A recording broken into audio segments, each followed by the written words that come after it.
ചേകന്നൂർ മൗലവി കേസിൽ താൻ ഗൂഢാലോചന നടത്തിയെന്ന കാന്തപുരത്തിന്റെ ആരോപണം അടിസ്ഥാനരഹിതമെന്ന് justice Kamal Pasha.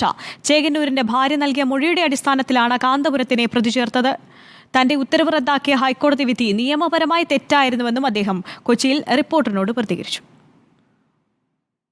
CBI special ജഡ്ജിയായിരിക്കെ താൻ ചേകന്നൂർ മൗലവി കേസിൽ ഗൂഢാലോചന നടത്തിയെന്ന കാന്തപുരത്തിന്റെ ആരോപണത്തിന് പിന്നിൽ വ്യക്തിവിരോധമെന്ന് ജസ്റ്റിസ് കമാൽ പാഷ പ്രതികരിച്ചു. ചേകന്നൂരിന്റെ ഭാര്യ നൽകിയ മൊഴിയുടെ അടിസ്ഥാനത്തിലാണ് കാന്തപുരത്തിനെ പ്രതി ചേർത്തത്. ഒന്നാം സാക്ഷിയായിട്ട് വിസ്തരിച്ച ചേകന്നൂരിന്റെ ഭാര്യ അവര് ഒരുപാട് അലിഗേഷൻ കാന്തപുരം മൗലവിയെ കുറിച്ച് പറഞ്ഞു, മുസ്ലിയാരെ കുറിച്ച് പറഞ്ഞു. അപ്പൊ കുറെ തലക്കെട്ടായിരുന്നു. ഇപ്പോൾ എനിക്ക് ഇദ്ദേഹമായിട്ട് ഒരു പരിചയം വന്നില്ല. അപ്പൊ ഞാൻ ചോദിച്ചു, ഇതിലാരാ കാന്തപുരം എന്ന് ചോദിച്ചു. അപ്പൊ പ്രതിയല്ലെന്ന് പറഞ്ഞു. ഞാൻ പറഞ്ഞു, പ്രതിയല്ലാത്ത ആളിനെതിരെയാണോ ഇത്രയും പറയുന്നത്? വേറെ ഒരു സാക്ഷി വിസ്തരിച്ചപ്പോഴും ഇത് തന്നെ പറയുന്നു. അപ്പൊ ഞാൻ 319 വകുപ്പ് അനുസരിച്ച് അദ്ദേഹത്തിനെ പ്രതിയാക്കി. അത് ശരിയായ ഒരു ഉത്തരവായിരുന്നു. തന്റെ ഉത്തരവ് റദ്ദാക്കിയ ഹൈക്കോടതി വിധി നിയമപരമായി തെറ്റായിരുന്നു. തന്റെ നിരീക്ഷണം ശരിയെന്ന് സുപ്രീം കോടതി പിന്നീട് വിധിക്കുകയും ചെയ്തു. ഇനി എനിക്കിത് തുറന്ന് എഴുതേണ്ട ഗതികേട് വരും.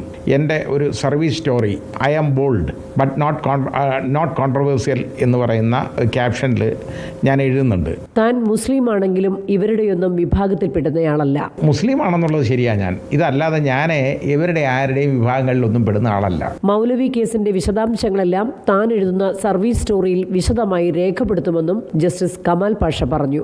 റിപ്പോർട്ടർ, കൊച്ചി.